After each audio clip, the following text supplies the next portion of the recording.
she's the type of kid that once she gets the information, the concept, she just wants to, you know, go, go, go, get the worksheet done and move on. She's just like, I don't need all the extra fluff. Can I just move along?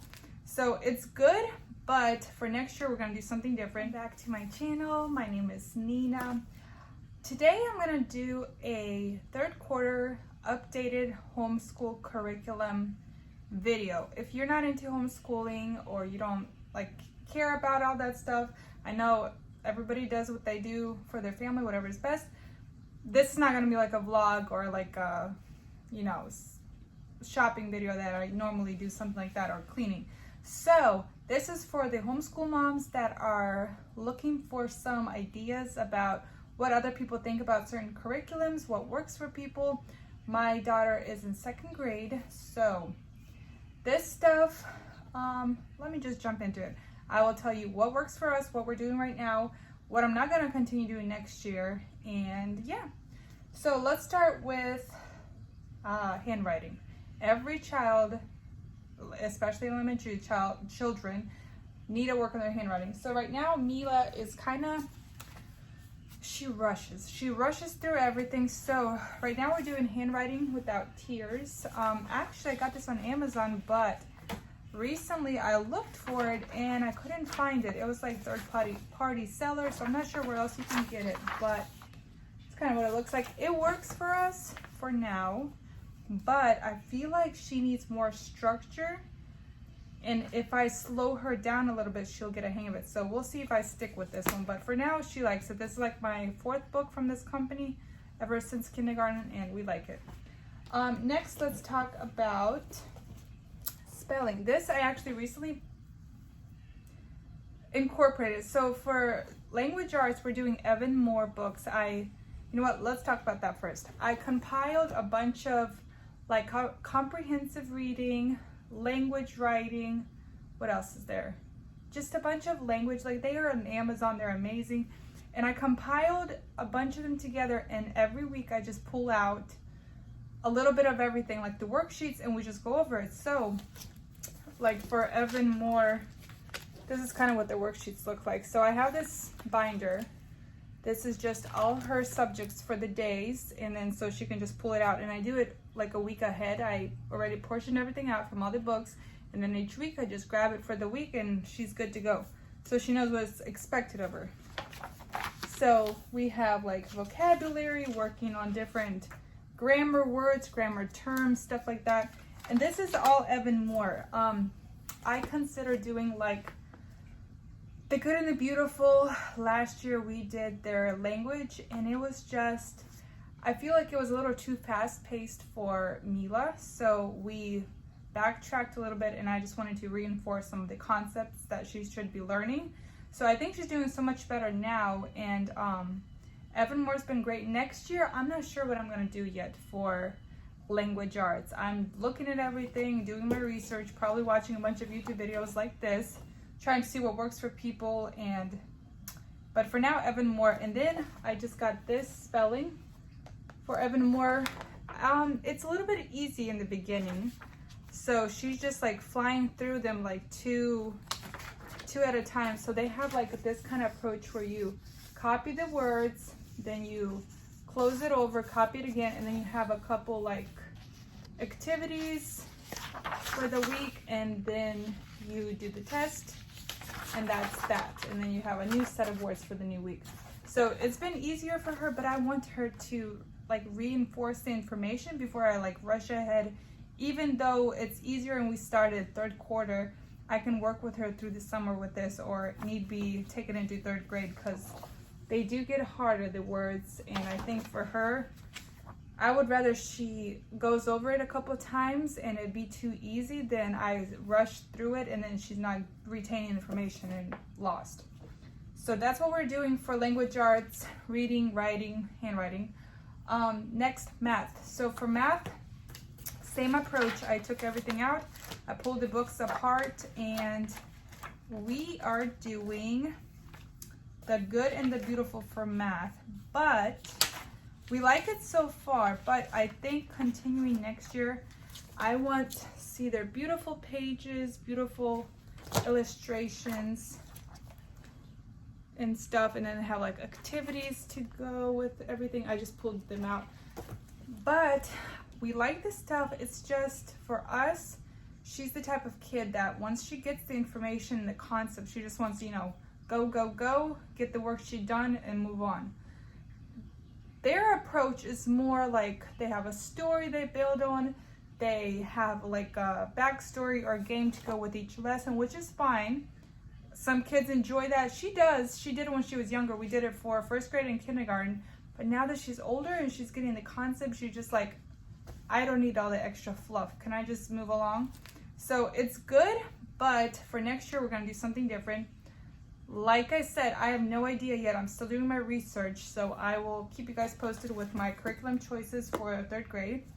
Moving on, we have, okay, this is my newest purchase, and I honestly think I'm going to stick with it for the following year. So for history, we've been doing the story of the world, which it's like building on, they have, I think 2 or 3 more books, like about, I don't know, you have to do your own research, but they like build on the history starting from ancient history and like moving forward. So this is nice. It's like a book.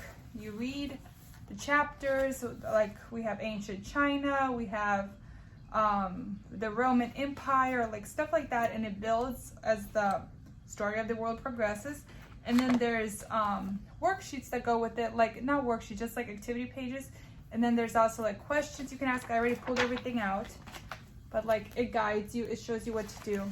So that's nice, and we do like it, and I'm gonna stick with it like as a supplement, but I want something for her that is more like where she can retain it and actually like put the pieces together a little bit more. It's not like all so broad and, oh, this happened in ancient times, and like she's not going to remember things. She's only 7.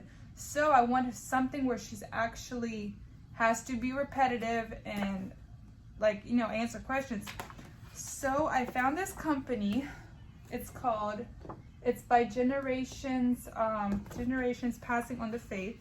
It's a newer company and it's Christian based. So for level 2, which is like 2nd grade, they start in the Middle East. And the page that I read, we are like on page 40. Like, it's beautiful illustrations. They start by explaining when Jesus left Earth, how the church spread, what the disciples did, where they were.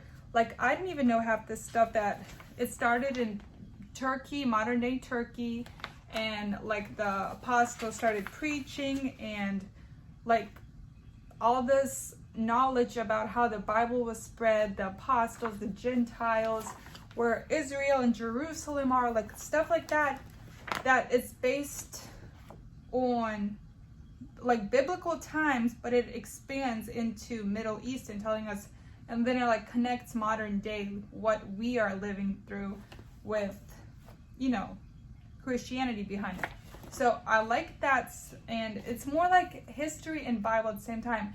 And I think next year they're gonna do, it's Asia, and then Europe, and then North America, and so forth. Like, they have levels. So it just depends on how fast you work. And then the workbook, she has copy work, and then she has to answer the questions about what we read for that day. And then she even has map work where she's labeling the areas we're talking about, like Jerusalem, Israel, Egypt. And I think it's amazing how they coordinate and put the two together. And she's learning Bible history, and she's learning where it's like tying everything together. So I think that was perfect. And then also Evan Moore has these activity pages, and this is what I use with the story of the world, because some of this stuff, it's a little bit more advanced, I feel like, for 2nd grade. So this stuff ties it and makes it more like a craft to go with it, or like an activity. For, let's see, for Egypt we did puppets, so I just printed these out, like made copies, and I can reuse this even in a couple years once we circle back and talk about some of these topics again, so she can you know, have a little activity to go with it. But Evan Moore, definitely going to stick with it. They have a lot of activities. That's also what we're doing for science right now. So I took out all the pages, and then we do a couple a week. I try to do like every other day, and it was just not happening because we would get so caught up with the science and we'd neglect the math or the language. So I just took all the papers out. Oh, is it backwards? It looks backwards. But yeah, I think we're gonna stick with that. But for next year, like I said, I have no idea yet. I'm doing my research, so we'll see. But for now, this is working amazing for us. And then for Bible time, more like the fun approach, not with all the history. I have actually the Bible doodle book. So this, I believe I got at christianbook.com, and it just ties, like I read a story from the Bible and she can do this activity while I'm you know, reading to her or explaining something, and it just ties everything she's learning. She did Noah's Ark, well, with a little extra flair. So this has been a hit. She's pretty much done all the pages. So next year we'll have to find something else creative. And then this, I only have 2 of these booklets for the Bible.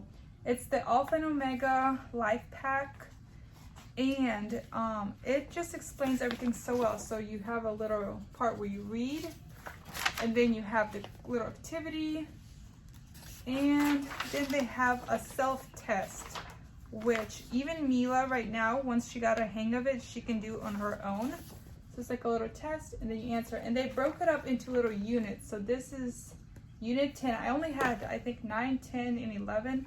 So I didn't have the whole set, but for now, I think it's just to try it out, because the price can add up once you get the whole set of this, whole set of like language or math.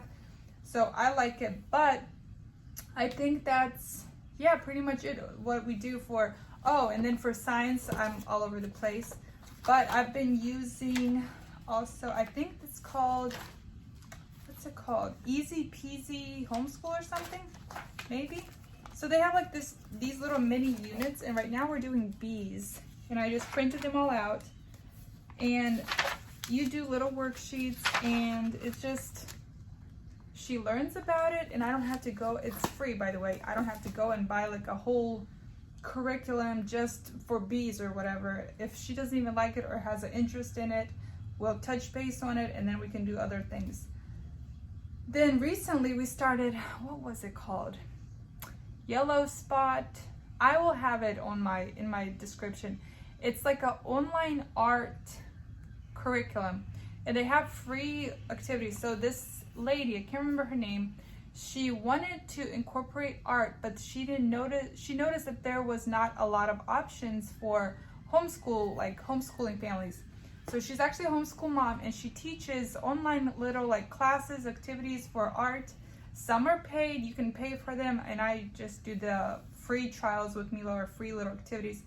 And she loves it, and I think it's a good outlet for her, just something fun. We don't do it all the time. We do it like on Fridays, or if there's something going on and we just want a quick, easy, relaxed day and she needs to do some activities. So we stick with that. But yeah, I think that's it. That is what we're doing for right now. As far as reading, she does the activities, and then we try to do a couple books a day. She's already reading pretty good. So we just practice that. And then for read alouds, we're doing White Fang. I strive to be that homeschool mom where I incorporate all the things. I try to read out loud to her and, you know, be engaged, but sometimes it's just not always the case where I'm able to do that. So we've been doing audiobooks on occasion, and then I try to read to her or just have her listen to something and then narrate it back to me so that I know she's retaining the information. But I hope this was helpful, gave you a little bit of insight. I know I enjoy watching YouTube homeschooling moms talk about whatever they do in their homeschool and what works for them. So I hope that helped you a little bit, and then once I figure out what I'm doing for next year for 3rd grade, I will make an updated video.